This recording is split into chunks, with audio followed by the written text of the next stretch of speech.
Hey everyone, it's Dylan from the Black Forest Wood Company. This week we're going to be tearing out a set of doors that we built 20 years ago and replacing them with the most expensive set of doors we've ever built.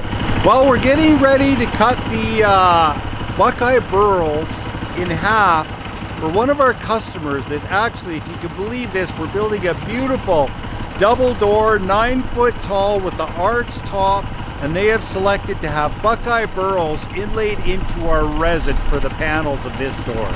This will be something.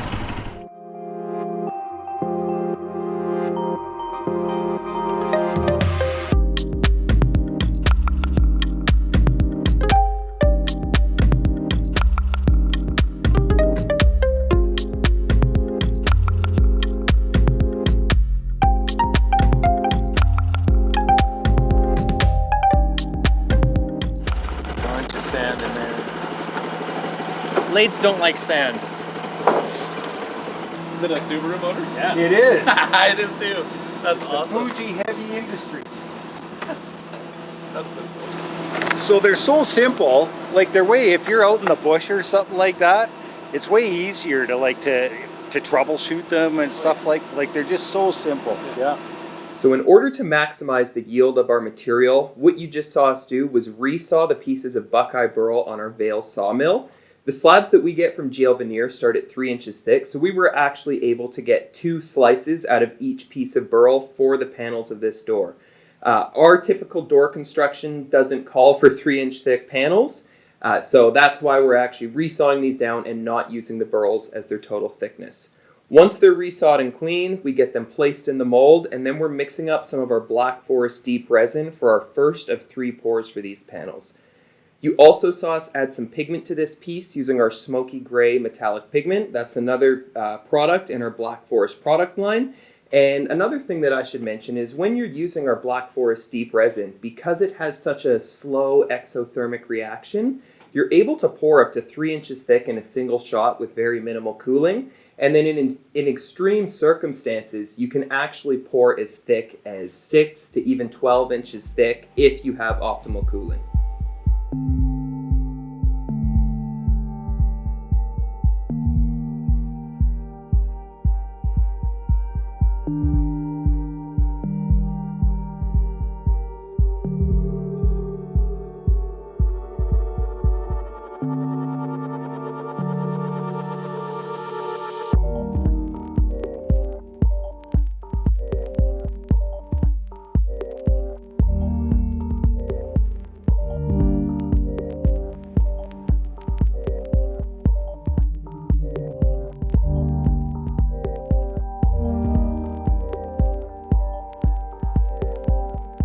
So while we wait for the resin to cure, we can begin working on the door slabs themselves. I'm going to put a drawing up on the screen right now of the design that we're going for on this door. This was a client request, and what they were going for was to kind of form a tree with the style and rails of the door. So where the 2 styles meet in the center is supposed to look like the trunk of the tree, and then the curved rails coming off to the side are supposed to look like branches.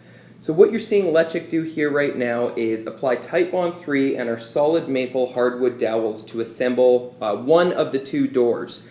All of the joinery and the shapes are cut on our BSE CNC machine, and then once that's done, everything, as you can see, is completely hand assembled.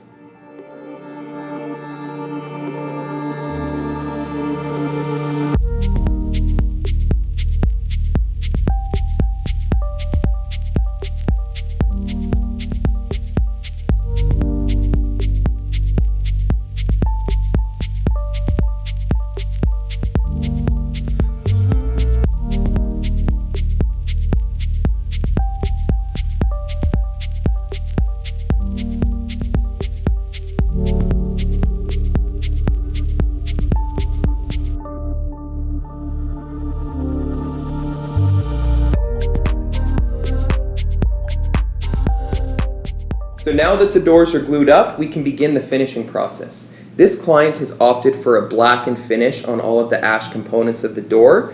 I think this is a really good choice because it's going to tie nicely into the dark stain sections of the Buckeye burl that's in the panels. Our go-to finish for getting a consistent and even black finish is the General Finishes Black Wood Stain. So even though this is a water-based product, we're still going to be applying an oil-based top coat over this. Now, this is something that you usually hear people recommend you shouldn't do, but as long as you let your water-based stain fully cure and evaporate any water off, there will be no problem applying an oil-based finish over top of it. So that's what we do here. We apply it with a foam brush like you see Curtis doing right now. We usually do 1 or 2 coats. We'll buff off our excess. Then we'll leave the doors to cure for an entire 2 weeks before we go ahead and apply our oil-based finish. And we've done this on many projects and we get excellent results. As well, if you guys want to check out this product on our website, you can. We have it available for sale. And we also offer free shipping over $300 if you guys want to check out some of our other products. So what you're seeing here now is Curtis buffing in the first coat of our oil-based finish. So you can really see the sheen that's starting to build out of this product, and you can see that as well. There's been no issues applying this oil directly over the water-based stain. Now let's head back over to our resin panels. Now that they're completely cured for 7 days, we can go ahead and start popping them out of the form. So it's pretty simple. We coat all of our mold components in tuck tape, and then you can usually just use a mallet and some wedges to remove any of those mold materials.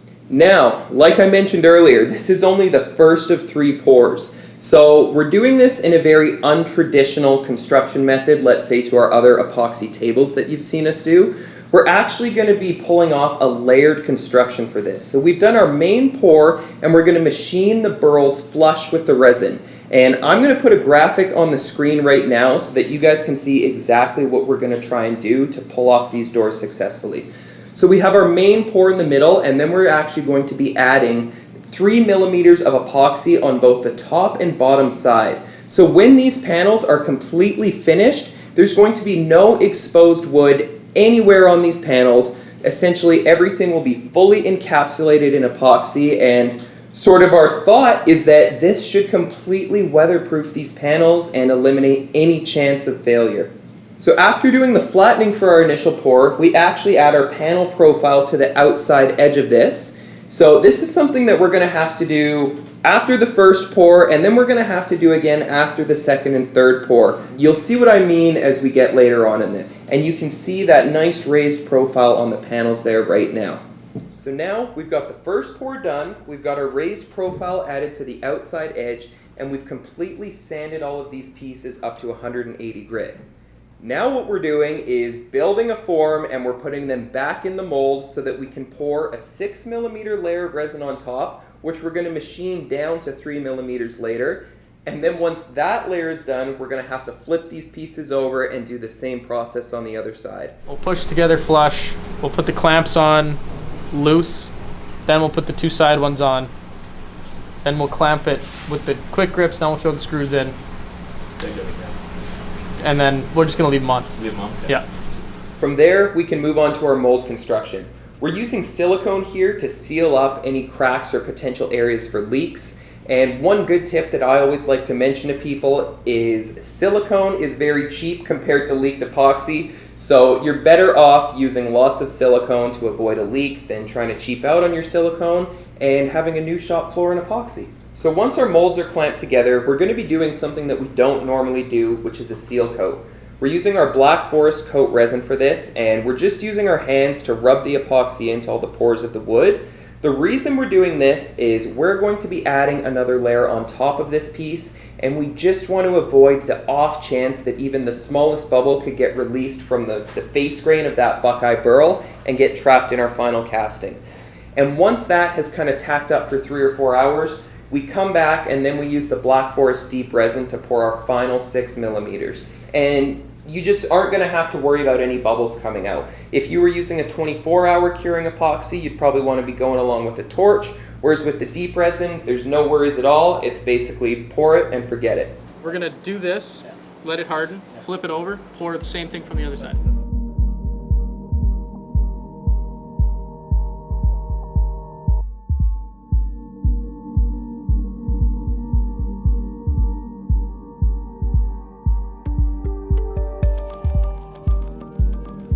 Okay, so that is pour 2 out of 3 complete. Now we can pop these pieces out of the frame, we can take them down to our Avid CNC machine, and we can begin the next round of flattening. I don't think this is doing anything. Maybe if you give it 2 more taps, it'll work. Out of ideas.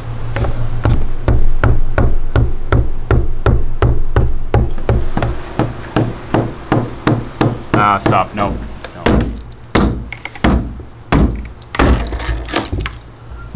Fantastic. That was awesome. Smooth. What we need to do here is just give ourselves a flat surface so that we can flip these pieces over and set them on the mold. And then we're going to be repeating the exact same process that we just did for the other side. So we're going to be sealing the grain in epoxy. We're going to be pouring a 6mm layer of our Black Forest deep resin.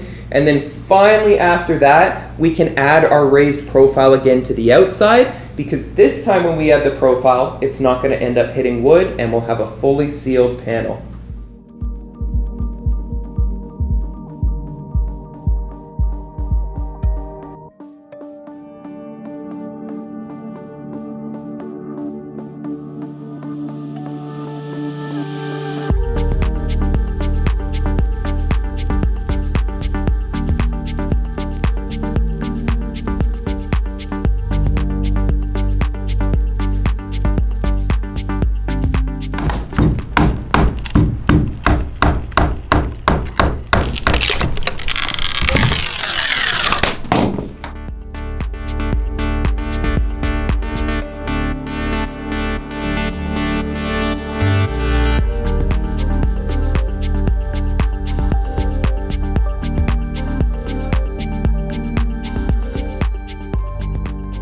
Finally, after we're done all 3 of those pours, we can move on to our sanding and polishing process.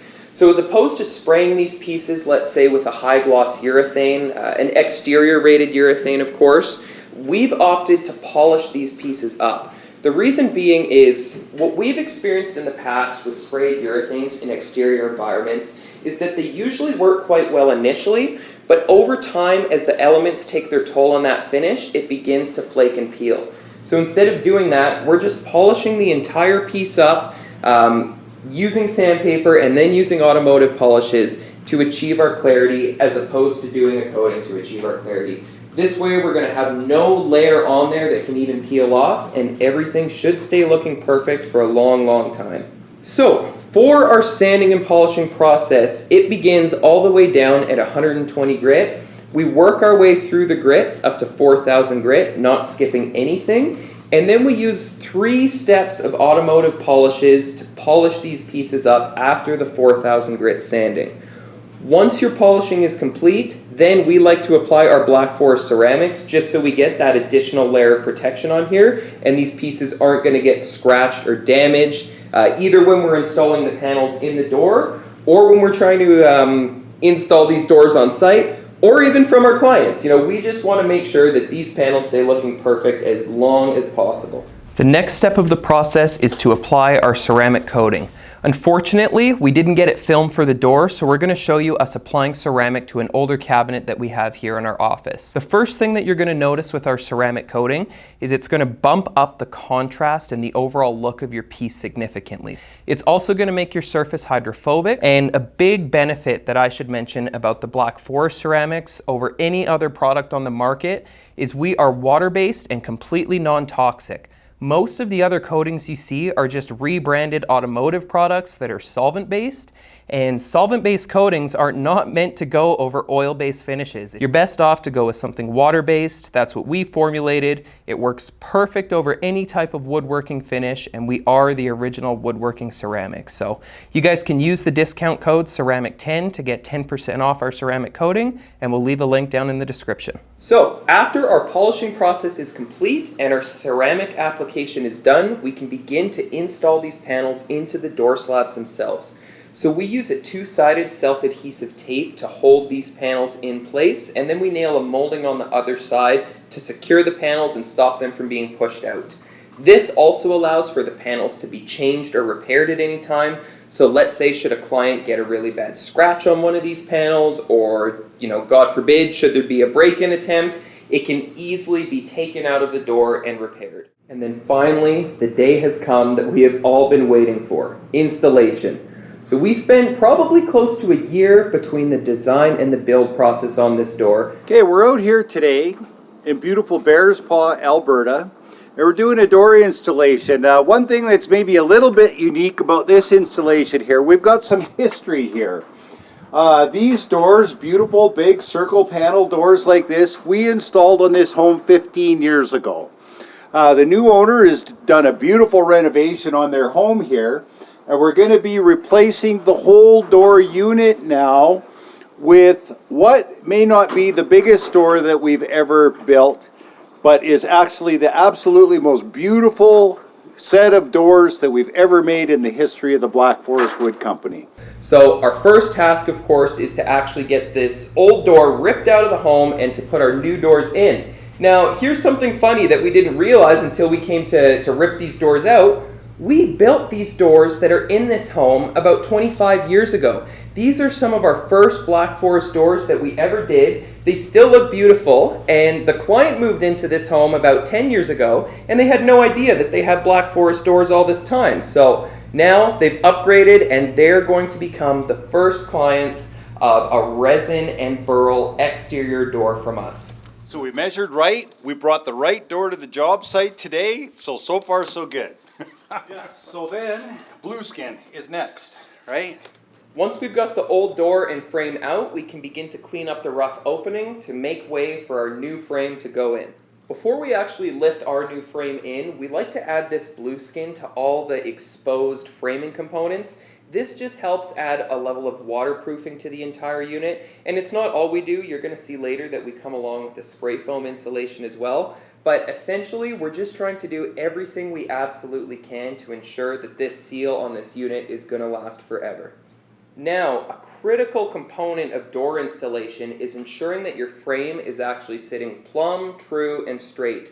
So in order to do this, we incorporate kind of a shim system into our door frames. So what you're seeing Brad do here right now is he's just prying the frame out with a crowbar, and he's installing shims and then checking again with the level just until he's absolutely satisfied that every corner and edge on this whole door frame is sitting the way it's supposed to. Gives me the willies. Let me see your smiling face. And then I'm going to go back, let you. Yes, go back. Okay, now we come back and we have to go slightly past 90. Just measure the weight of the door. 350 to 400 pounds. Per door, yeah. Yeah. That enough?